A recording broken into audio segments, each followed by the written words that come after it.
Hai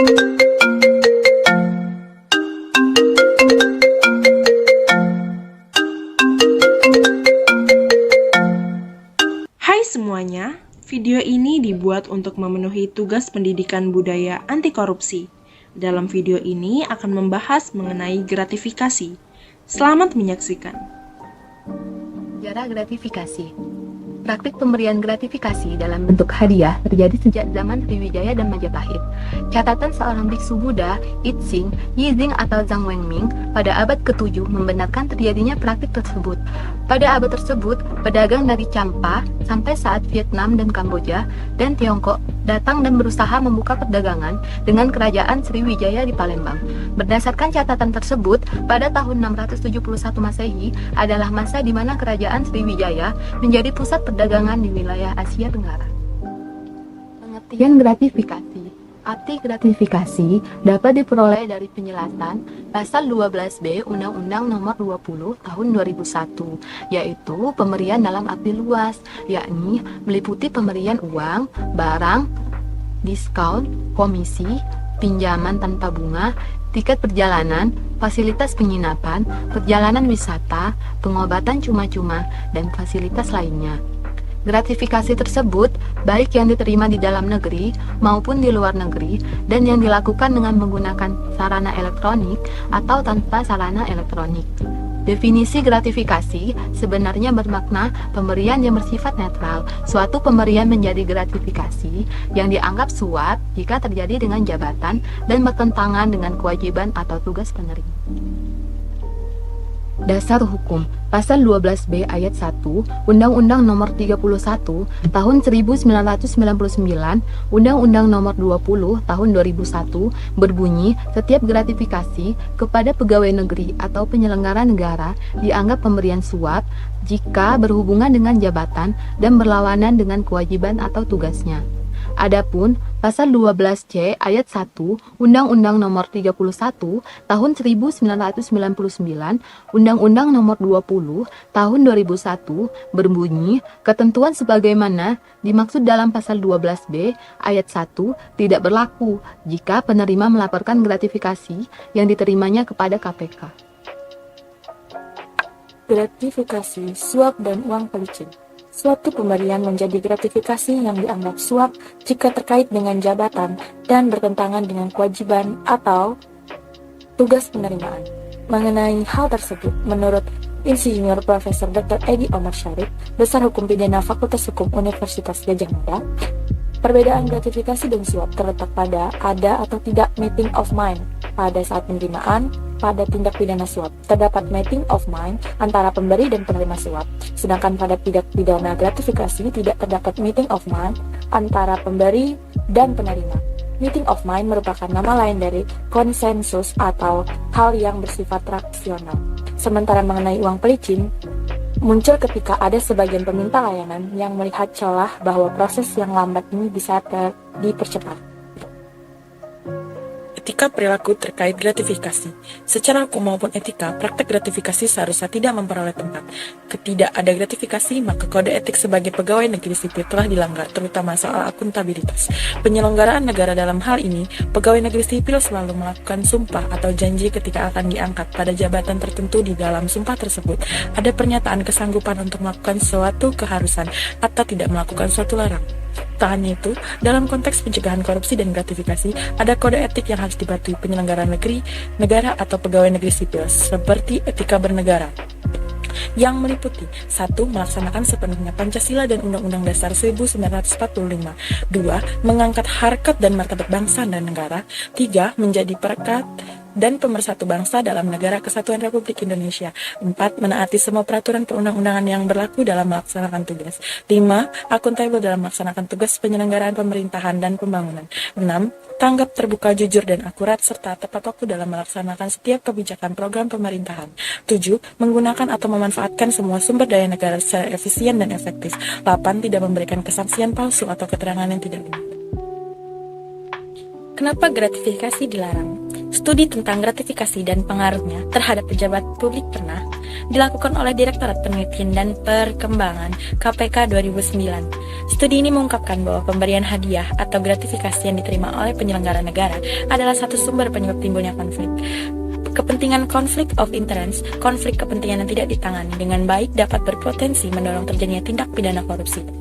Definisi konflik kepentingan adalah situasi di mana seseorang penyelenggara negara yang mendapatkan kekuasaan dan kewenangan berdasarkan peraturan perundang-undangan memiliki atau diduga memiliki kepentingan pribadi atas setiap penggunaan wewenang yang dimiliki sehingga dapat mempengaruhi kualitas kinerja yang seharusnya. Situasi menyebabkan seseorang penyelenggara negara menerima gratifikasi atau pemberian atau penerimaan hadiah atas suatu keputusan atau jabatan merupakan salah satu kejadian yang sering dihadapi oleh penyelenggara negara dan dapat menimbulkan konflik kepentingan.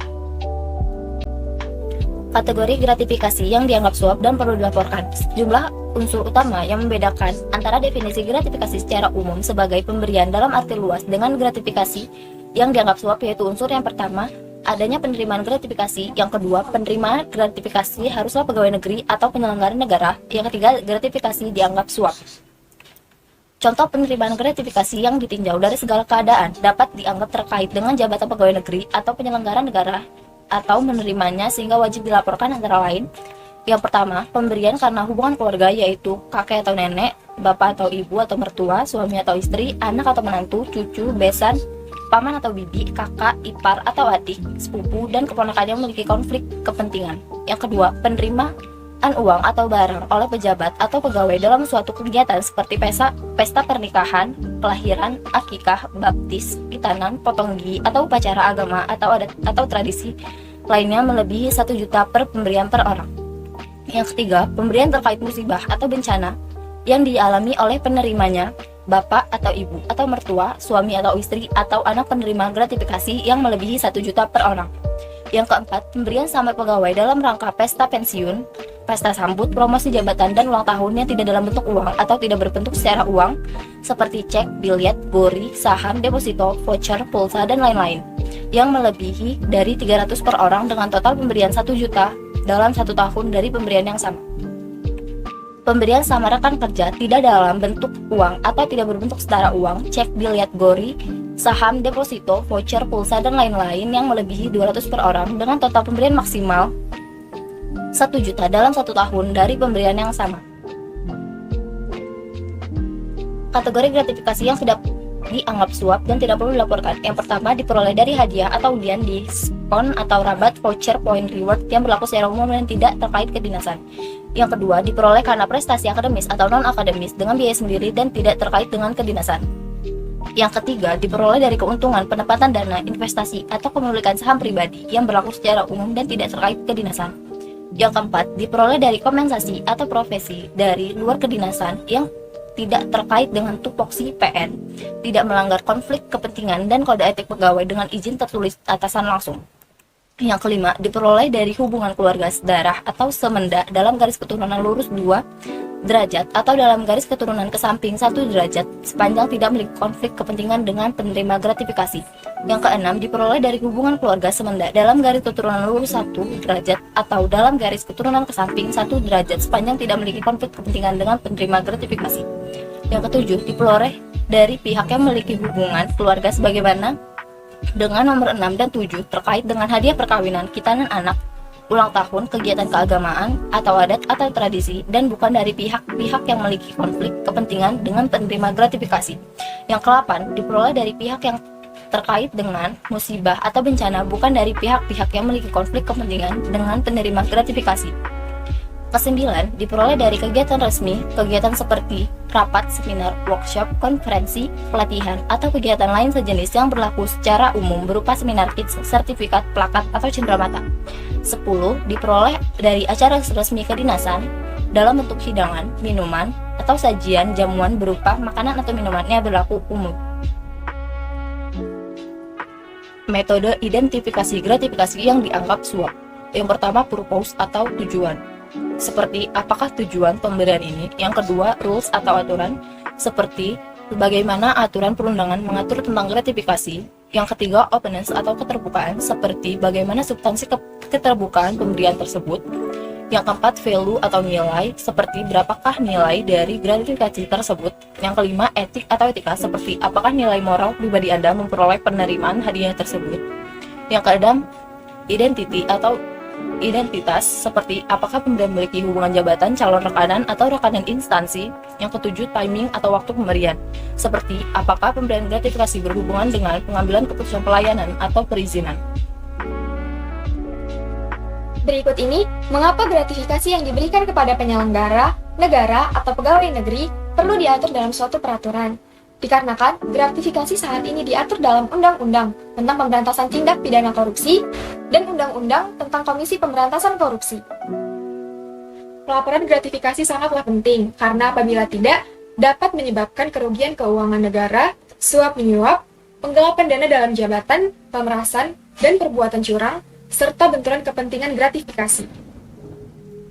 Maka dari itu, seluruh masyarakat Indonesia wajib memahami apa itu konsep dan definisi gratifikasi, agar mereka dapat memahami serta menyikapi dengan baik dan benar apabila berhadapan dengan gratifikasi. Adapun tata cara melaporkan gratifikasi. Yang pertama, penerima gratifikasi wajib melaporkan penerimaannya selambat-lambatnya 30 hari kerja KPK. Terhitung sejak tanggal gratifikasi tersebut diterima. Kemudian, yang kedua, laporan disampaikan tertulis dengan mengisi formulir, sebagaimana ditetapkan oleh Komisi Pemberantasan Korupsi, dengan melampirkan dokumen yang berkaitan dengan gratifikasi. Apa sih konsekuensi tidak melaporkan gratifikasi? Nah, sanksi pidana yang ditetapkan pada tindak pidana ini cukup berat, yaitu pidana penjara minimum 4 tahun dan maksimum 20 tahun, atau penjara seumur hidup, dan pidana denda paling sedikit 200 juta dan maksimum 1 miliar. Selanjutnya, peran masyarakat dan korporasi. Kita akan membahas peran masyarakat terlebih dahulu. Yang pertama, menolak permintaan gratifikasi dari pegawai negeri atau penyelenggara negara. Dalam proses pelayanan publik dan perizinan, seringkali terdapat pegawai negeri atau penyelenggara negara yang meminta sejumlah uang atau fasilitas tertentu. Yang kedua, tidak memberikan gratifikasi. Budaya atau kebiasaan yang perlu dibangun dan dilembagakan di masyarakat adalah budaya atau kebiasaan menolak memberikan gratifikasi kepada pegawai negeri atau penyelenggara negara. Selanjutnya, peran korporasi. Yang pertama, menyusun standar etika untuk internal dan sektoral. Dalam rangka membangun lingkungan korporasi yang bersih dan selalu menjunjung tinggi etika beserta nilai-nilainya, adanya standar etik berupa kode etik dan kode perilaku adalah prasyarat mutlak. Yang kedua, membentuk unit pengendalian gratifikasi. Adanya berbagai aturan di internal korporasi, baik yang bersifat tertulis maupun tidak tertulis, termasuk kode etik atau kode perilaku, akan semakin efektif dalam hal implementasi dan manfaatnya dengan adanya suatu unit pengendali gratifikasi atau UPG. Manfaat melaporkan gratifikasi bagi masyarakat yang pertama, yaitu layanan yang bebas pungutan, kampanye integritas yang terus-menerus dan disertai dengan keteladanan yang sungguh-sungguh oleh para stakeholder secara perlahan, tapi pasti akan membangun budaya baru yang bersih, bermartabat dan malu menerima atau memberi gratifikasi. Yang kedua, harga komoditas lebih terjangkau. Dampak nyata sebagai ikutan dari pelayanan yang transparan dan bebas pungutan tidak resmi adalah turunnya harga barang atau jasa karena terus dipangkasnya ekonomi biaya tinggi yang dikapitalisasi ke dalam komponen biaya barang atau jasa. Yang kedua, bagi korporasi, yaitu menurunkan biaya operasional. Berdasarkan penelitian LPM UI tahun 2003, pengeluaran perusahaan untuk biaya tambahan atau pungutan liar telah mencapai 11% dari biaya produksi, sumber RPJMN. Hasil penelitian Lembaga Pengkajian Penelitian dan Pengembangan Ekonomi LP3E Kadin Indonesia pada tahun 2013 menunjukkan besarnya biaya siluman mencapai 20% sampai 30% dari total ongkos produksi. Dari data tersebut terlihat adanya peningkatan atau biaya operasional tidak resmi atau biaya siluman yang trennya terus meningkat dari tahun ke tahun. Yang kedua, yaitu meningkatkan kepercayaan investor atau mitra atau konsumen. Diimplementasikannya praktik bisnis yang bersih dan beretika secara transparan dan konsisten diyakini akan meningkatkan kepercayaan oleh para stakeholder, kunci investor, mitra, konsumen, pemerintah, dan lain-lain. Pelapor gratifikasi berhak untuk mendapatkan perlindungan. Hal ini sesuai dengan pasal 15 Undang-Undang KPK, bahwa KPK wajib untuk melindungi pelapor dan saksi tindak pidana korupsi. Hal ini juga sesuai dengan Undang-Undang Nomor 13 Tahun 2006 tentang Perlindungan Saksi dan Korban. Selanjutnya mengenai contoh tindakan gratifikasi yang bisa terjadi di kampus, seperti pemberian hadiah dari mahasiswa kepada dosen.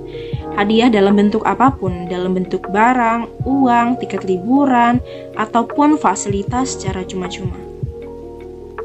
Nah, itulah tadi pembahasan mengenai gratifikasi. Terima kasih sudah menonton dan semoga bermanfaat.